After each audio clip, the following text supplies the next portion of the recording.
In 1923, the German mark was worth less than the paper it was printed on.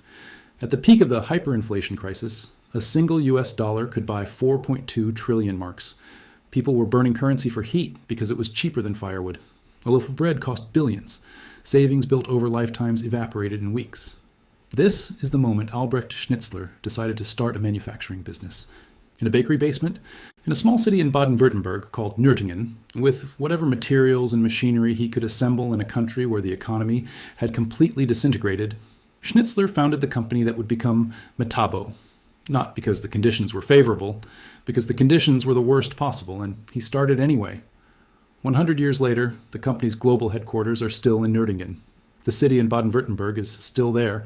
The tradition of building professional power tools for serious users is still there, somewhat complicated now by private equity ownership, and a name confusion problem we will address, but still recognizable as the same engineering philosophy Schnitzler established in that bakery basement.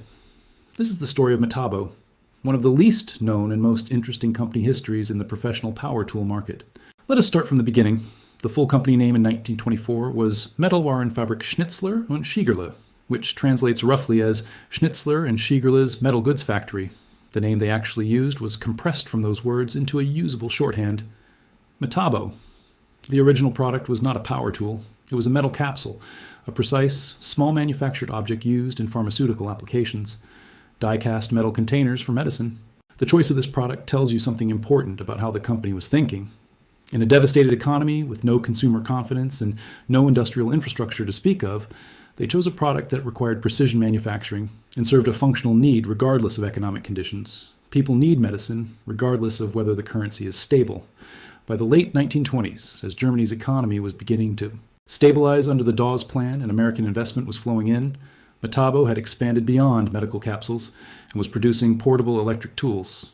The German construction and metalworking industries were recovering, and professional tradespeople needed tools that reflected the quality standards of German engineering tradition.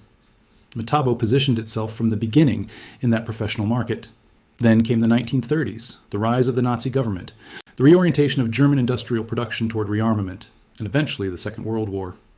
Like every German manufacturer of this era, Metabo's history during this period is complicated and not fully documented in the company's own promotional materials. What comes after the war is documented. Approximately 75% of Metabo's manufacturing facilities in Nürtingen were destroyed by bombing. The company rebuilt. This is not a minor detail. Rebuilding 75% of a manufacturing operation from rubble in a defeated and occupied country with a currency that had been destroyed twice in living memory, with a workforce that had been depleted by 6 years of war, required the kind of institutional determination that does not come from a business plan or a quarterly earnings target. It comes from people who believe that what they are building matters beyond the next fiscal year.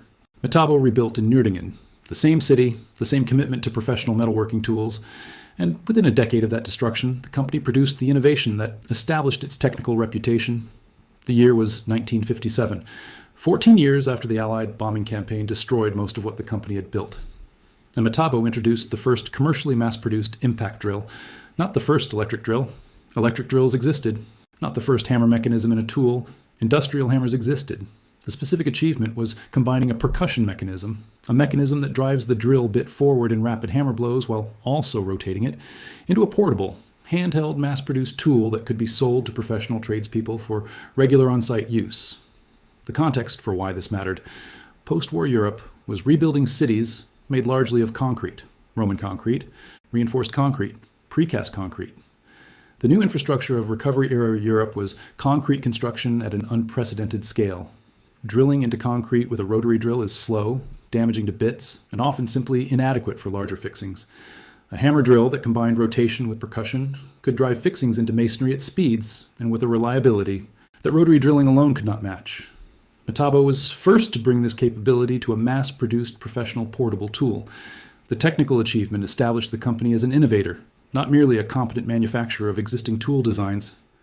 9 years later, in 1966, Metabo made a different kind of contribution to the power tool industry, one that was less about expanding capability and more about protecting lives.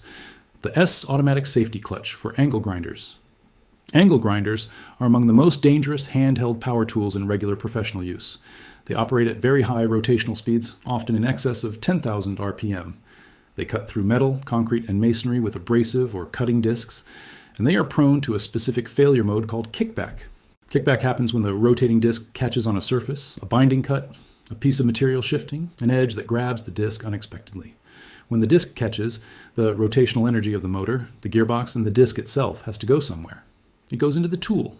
The tool twists rapidly and violently, with forces sufficient to tear the tool from a user's hands and redirect the spinning disc in a potentially lethal direction. Kickback from angle grinders kills and seriously injures thousands of people annually worldwide. It is not an edge case. It is a predictable, recurring consequence of using these tools incorrectly or in conditions where the disc catches unexpectedly. Metabo's S-Automatic is a mechanical slip clutch built into the gear train between the motor and the disc. When rotational resistance exceeds a set threshold, the clutch disengages. The motor continues spinning. The disc stops. The energy that would have manifested as violent kickback is absorbed by the clutch mechanism. This is mechanical safety, not electronic safety. And Metabo's engineers made a specific and documented choice to keep it mechanical. Electronic safety systems, torque sensors, current monitoring, accelerometer-triggered cutoffs can be extremely effective. Modern Milwaukee and Bosch angle grinders have sophisticated electronic anti-kickback systems that are faster than mechanical clutches in some scenarios. But electronic systems have dependencies. They require functioning sensors. They require sufficient battery voltage to operate. They can fail if electronics are damaged. They can be affected by temperature extremes or moisture.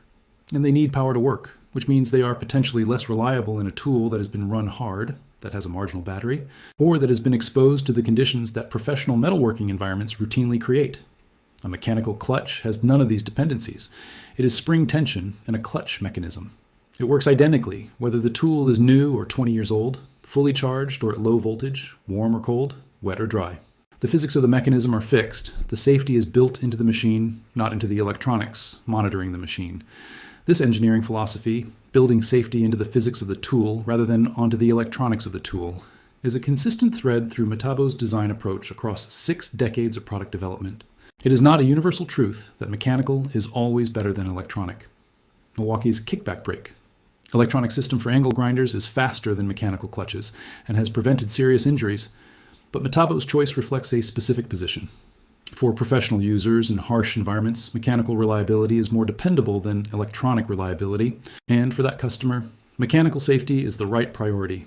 Now we need to talk about an error, because understanding why Metabo made a strategic mistake in the 1990s is as important to understanding the brand as understanding its successes. Metabo expanded into woodworking tools. On paper, this seems logical. Power tools for professional construction tradespeople. Why not table saws and woodworking routers and jigsaws optimized for cabinet makers and finished carpenters? Metabo already made jigsaws and circular saws for construction. The step into dedicated woodworking seemed like natural territory. It failed. Not because the tools were poor, but because the Metabo brand identity, built over decades around metalworking precision, angle grinders, impact drills, and the specific professional culture of metalwork and heavy construction, did not translate to the woodworking market. Woodworking professionals have their own established brand relationships, their own criteria for evaluation, their own professional culture. A brand they associated with grinding on steel did not immediately earn their trust for jointing hardwood. Metabo retrenched. They returned their primary focus to the metalwork, construction, and renovation professional. And the lesson they learned, which is visible in their current product lineup and marketing, is that brand coherence is a genuine competitive advantage. Being the brand that professional metalworkers trust completely is more valuable than being one of many brands that various professionals consider for various applications. This is the specific identity that Metabo has maintained and refined. The tool brand for professional metalwork, construction, and renovation. Not everything. Those things. Now we reach the battery technology story, and this is where Metabo made a decision that is genuinely unusual in the power tool industry. A decision that runs directly counter to the strategy every other major brand has pursued. When lithium-ion battery technology became viable for power tools in the mid-2000s, every major tool manufacturer faced the same strategic choice. What battery system do we build? How do we connect batteries to tools? And critically, do we make our battery system compatible with any other manufacturer's tools? Or do we make it proprietary? Every major brand chose proprietary. Milwaukee's M18 works only in Milwaukee M18 tools. DeWalt's 20V Max works only in DeWalt 20V Max tools. Makita's 18V LXT works only in Makita 18V LXT tools. This is not an accident or a consequence of incompatible engineering. It is a deliberate, strategic choice. A proprietary battery system creates an ecosystem. Once a professional tradesperson has invested in several batteries of a particular platform, switching to a competing brand means starting a new battery collection from scratch. The batteries you have are sunk costs. The batteries you need for the new brand are new costs. The switching barrier is real and significant. Every major brand understood this and built proprietary systems specifically to create that barrier, not because they were being uniquely predatory, but because the economics are compelling. A customer locked into your battery platform is a customer who is very likely to buy their next tool from you. Metabo did something different. In 2014, Metabo launched the Cordless Alliance system known as KS. The founding premise was cross-manufacturer battery compatibility. Metabo's 18-volt batteries would work in Mafell tools. Mafell's batteries would work in Metabo tools. Other manufacturers who joined the alliance would add their tools and batteries to the compatible ecosystem. This is the opposite of ecosystem lock-in. It is ecosystem openness. A professional user who owns Metabo tools and a Mafell track saw can use the same batteries across both. They are not forced to maintain two separate battery platforms because they chose tools from two different manufacturers. Why would Metabo do this? The straightforward answer is competitive confidence. If you believe your tools will win in a direct comparison on quality, durability, and performance, you do not need to lock customers into your ecosystem by making switching expensive. You can invite them to compare freely because you expect to win the comparison. The CAS decision also reflects something about Metabo's customer. Professional tradespeople, particularly in European construction and metalworking environments, often have strong opinions about which tool is best for which specific application. A professional metalworker might want Metabo angle grinders and Mafell cutting tools because those happen to be the best available options for those specific applications in their professional judgment. Forcing them to choose one battery platform means forcing them to compromise on tool performance in at least one area. CAS removes that compromise. The alliance has grown since 2014 to include additional manufacturers. It is not a dominant market force in the way that Milwaukee M18 or Makita LXT are dominant. But it represents a coherent philosophical position about what a professional tool brand should prioritize. Now, we need to address what happened to the company that made all of these decisions, because the corporate structure of Metabo in 2024 is very different from Metabo in 2014. In 2016, Hitachi Koki, the power tool division of Hitachi, acquired Metabo GmbH. The purchase price was approximately 230 million euros. At the time, Hitachi Koki was a significant player in the professional tool market in its own right, with strong market position in Japan, the United States, where it marketed tools under the Hitachi name, and other international markets. Then, in 2017, something larger happened. KKR, Kohlberg Kravis Roberts, one of the largest private equity firms in the world, acquired Hitachi Koki from Hitachi for approximately $1 billion. KKR subsequently rebranded Hitachi Koki as Koki Holdings. Metabo GmbH became a subsidiary of Koki Holdings, which became majority owned by KKR. So the complete corporate structure is KKR, an American private equity firm, owns majority control of Koki Holdings, a Japanese company formerly known as Hitachi Koki, which owns Metabo GmbH, a German company founded in 1924 in Nürtingen by a man named Albrecht Schnitzler in a bakery basement during hyperinflation. This structure raises legitimate questions that the company's own materials tend to underemphasize. Private equity ownership of manufacturing companies follows predictable patterns that are well documented across industries. PE firms acquire companies at a specific price, apply financial engineering to maximize EBITDA, earnings before interest, taxes, depreciation, and amortization, and typically aim to sell or take public within a 5 to 10-year horizon.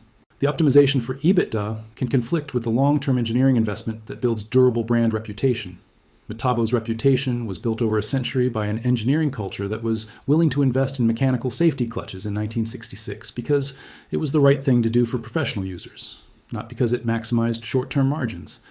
It was built by rebuilding after the war's destruction, not because the financial case was obvious, but because the people involved believed in what they were building. Whether KKR's ownership of Koki Holdings, and by extension of Metabo, can sustain that kind of long-horizon engineering investment is a genuine open question. The optimistic view is that Metabo's brand value is dependent on engineering quality, and therefore maintaining that quality is rational even under PE ownership because brand dilution destroys the asset. The skeptical view is that the financial pressures of PE ownership tend to shorten time horizons in ways that gradually erode the culture and capability that produced the brand value.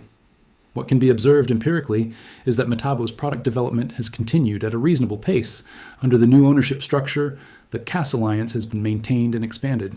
and the Nürtingen manufacturing and engineering presence remains, these are positive indicators.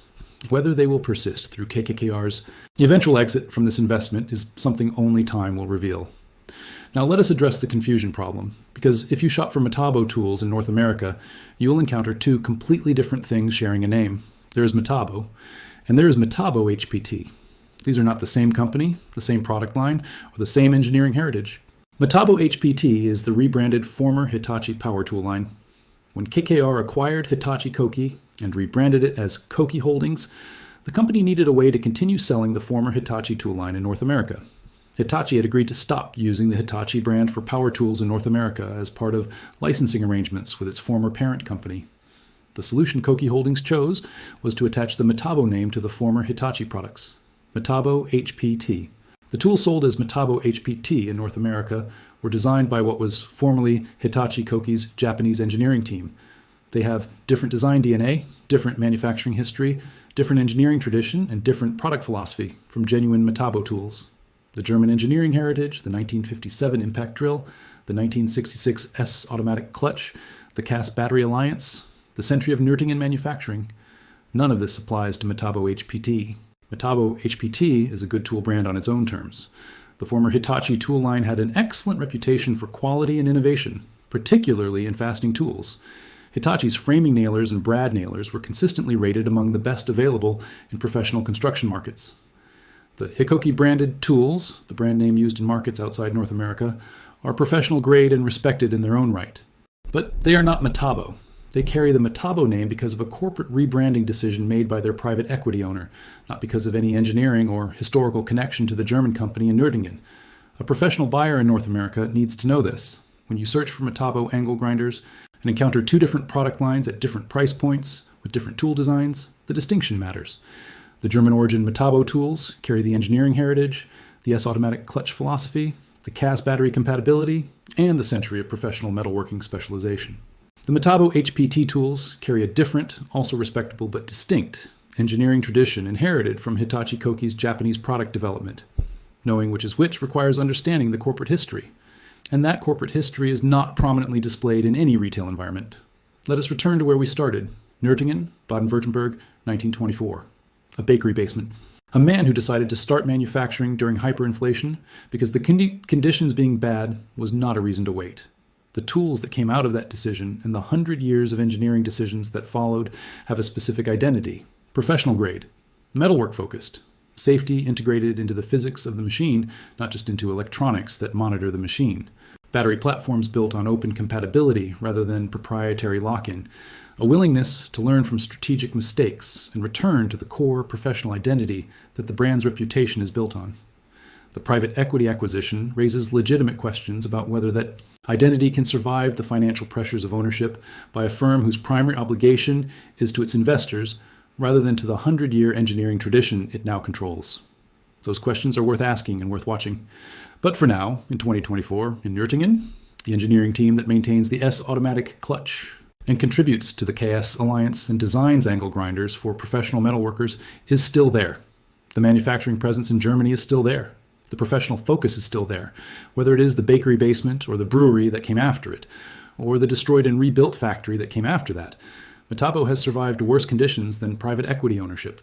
The question is whether private equity ownership is an obstacle that the company's engineering culture can outlast, the way it outlasted hyperinflation and war and strategic mistakes about woodworking. 100 years of evidence suggests this company is reasonably good at surviving things. The next chapter will tell us whether that holds.